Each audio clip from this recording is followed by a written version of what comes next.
Imaginez un matin comme les autres. Vous vous réveillez, vous attrapez votre téléphone, plus de réseau, plus d'internet, l'écran reste noir. Vous sortez, plus de lumière, plus de voitures, plus de bruit. Le monde moderne est à l'arrêt. En une fraction de seconde, nous sommes revenus 150 ans en arrière. L'électricité disparue, les communications morts, les satellites grillés. Le responsable, il brille juste au-dessus de nos têtes.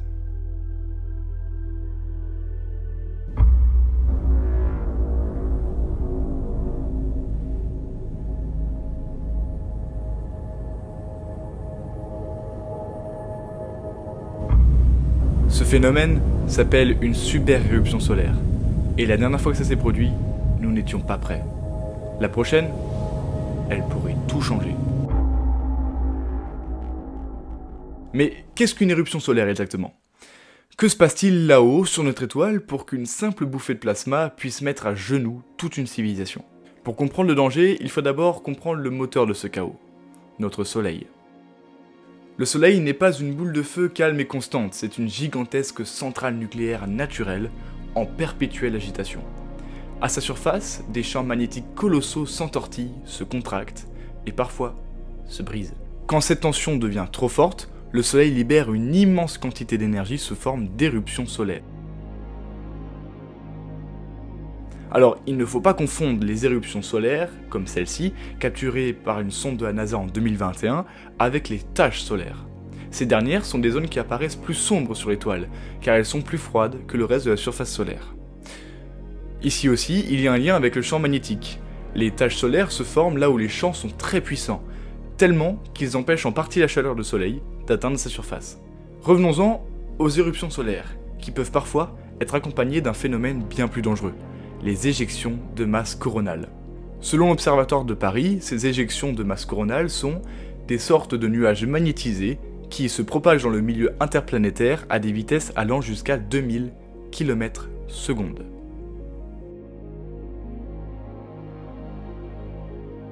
Grosso modo, imaginez cela comme une vague géante de particules chargées voyageant à des millions de kilomètres par heure, fonçant vers la Terre. Alors heureusement, on n'est pas totalement démunis face à cette menace. Pour nous protéger, la Terre a ce qu'on appelle un champ magnétique, qui agit comme une sorte de bouclier.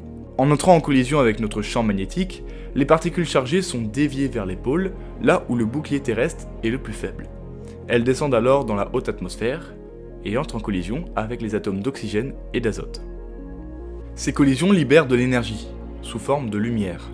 Et bien loin du chaos que je laisse présager depuis le début de la vidéo, bien au contraire, cela donne naissance à l'un des plus beaux spectacles naturels du monde, les aurores boréales.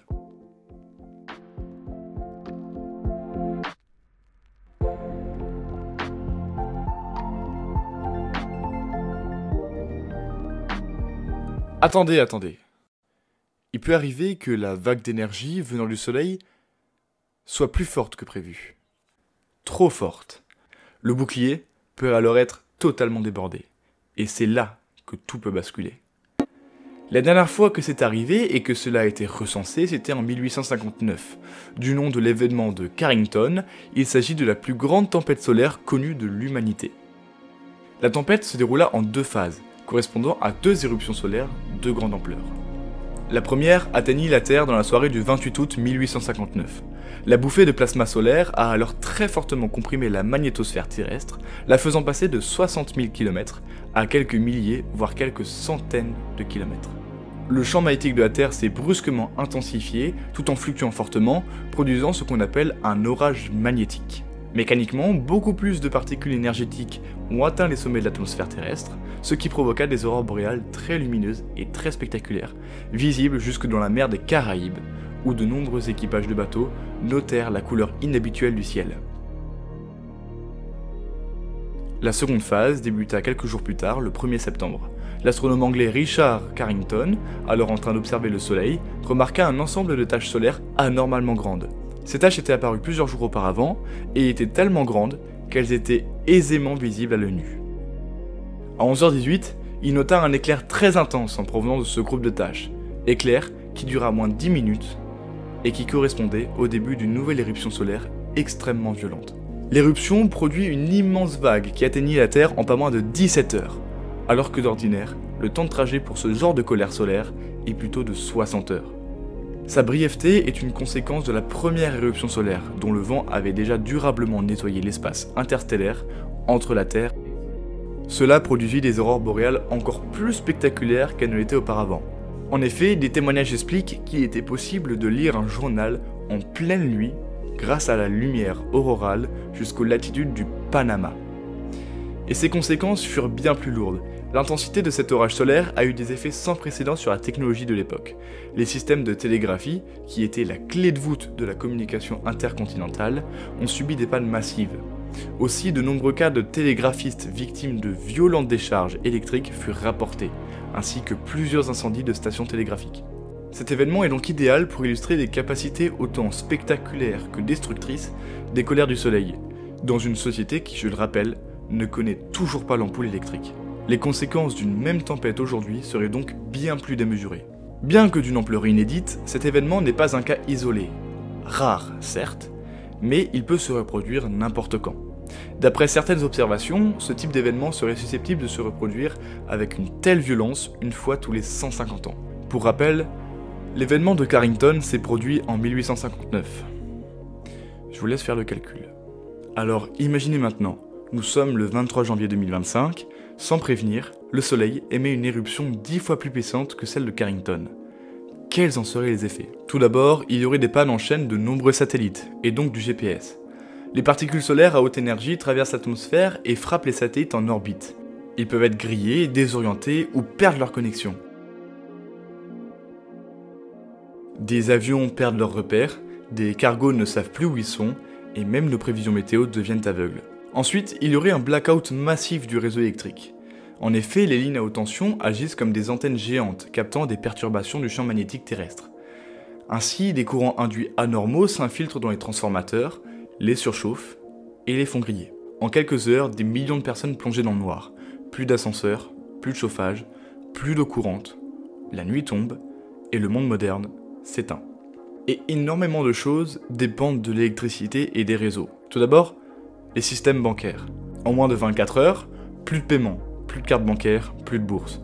L'économie mondiale s'arrête et la panique commence. Les hôpitaux, bien qu'ils aient généralement des générateurs de secours, ils ne sont pas faits pour tenir plusieurs semaines. Des vies dépendent de ces machines et ces machines ne répondent plus. Et sans parler de l'effondrement social et du chaos que cela créerait. Une civilisation ultra connectée comme la nôtre, peut-elle survivre à un retour brutal au 19e siècle ? Alors la question se pose, sommes-nous prêts à affronter une telle catastrophe? Une solution serait de reconstruire des infrastructures électriques pour les rendre moins vulnérables aux perturbations solaires. Une autre, de mieux les prévoir. Une surveillance accrue du Soleil s'est alors développée avec notamment des organismes tels que la NOAA et l'ESA qui surveillent activement l'activité du Soleil. Ils développent des modèles prédictifs pour estimer l'arrivée et les effets des éruptions solaires majeures afin de minimiser l'impact sur les technologies terrestres et les systèmes de communication. Ce qui fait qu'aujourd'hui, lorsqu'on détecte une éruption solaire majeure, nous avons un laps de temps d'une vingtaine d'heures pour nous y préparer. Cela suffirait pour que les compagnies électriques puissent au moins protéger leurs précieux transformateurs en les désactivant avant l'arrivée de la tempête sur Terre. Il y aurait certes toujours des pannes locales, mais d'une bien plus courte durée. Enfin, il faut savoir que nous avons déjà été confrontés à quelques grosses éruptions solaires récemment. En mars 1989, plus de 6 millions de personnes qui habitaient à l'est du Canada se retrouvent sans électricité à cause d'une tempête solaire. C'est l'une des premières fois où le grand public subit les conséquences de l'activité solaire sur la technologie moderne. En une minute, le Québec perd la moitié de sa production électrique et le reste du réseau ne résiste pas à un tel choc, ce qui cause une panne générale. Mais heureusement, il n'y a eu aucun dommage sérieux. Il a fallu 9 heures pour rétablir le courant et les pertes économiques se chiffrent à l'époque à plusieurs millions de dollars. Et enfin, en 2012, une tempête solaire d'une extrême violence s'est produite, seulement une semaine avant que la Terre ne traverse la région dans laquelle la tempête s'est propagée. Si la Terre avait été touchée, les dégâts matériels auraient été extrêmement importants, et vous ne seriez peut-être pas là à regarder cette vidéo. Au final, pendant des milliers d'années, le Soleil a été notre allié. Il nous éclaire, il nous chauffe, et sans lui, il n'y aurait ni vie, ni humanité. Mais dans les entrailles de cette étoile tranquille dort une puissance capable de tout effacer. Pas en nous frappant directement, mais en désactivant le monde que nous avons bâti autour de l'électricité et des ondes. Il ne s'agit pas de peur, il s'agit de préparation, de conscience, parce que ce scénario, aussi fou qu'il semble, est scientifiquement possible. C'est pour ça que j'ai fait une collaboration avec la NASA, qui a récemment mis en place un bouclier anti-ondes solaires, et en fait c'est seulement pour ceux qui sont abonnés à moi qui pourront en bénéficier. Alors on sait pas, hein, peut-être que le soleil va frapper maintenant, on sait pas, hein, donc abonnez-vous hein, vite, parce que sinon vous allez être frappé par le soleil.